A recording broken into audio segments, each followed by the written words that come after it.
The strike killed a brigadier general and his driver, perhaps among others.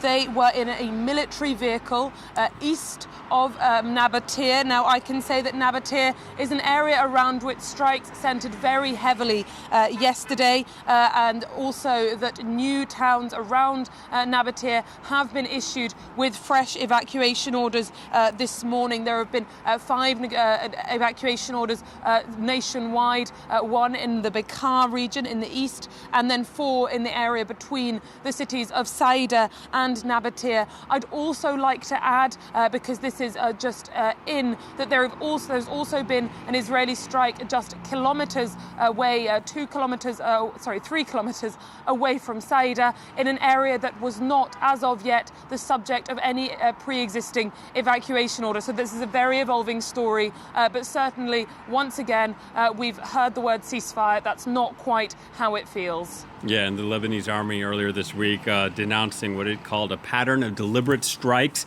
targeting army personnel vehicles and positions. Antonia, how significant is this?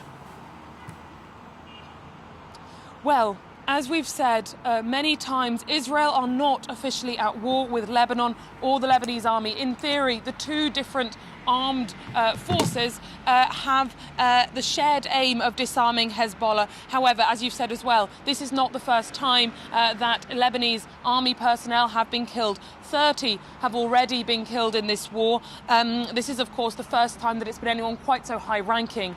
Regardless, yesterday we met with a mother who was grieving her son, who was a Lebanese army soldier, killed on Wednesday in a strike in his own home.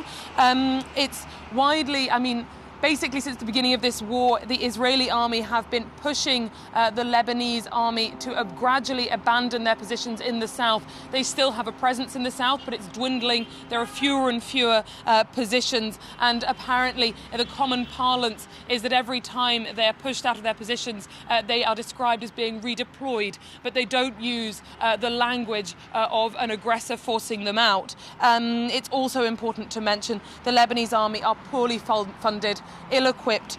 The monthly salary for a low-ranking private in the Lebanese army is $300, so it's not very much, and they're extremely ill-equipped, essentially, to defend themselves. Is also, I have to come back to this, they are not at war with the IDF, and so, as such, they do not retaliate when they lose personnel.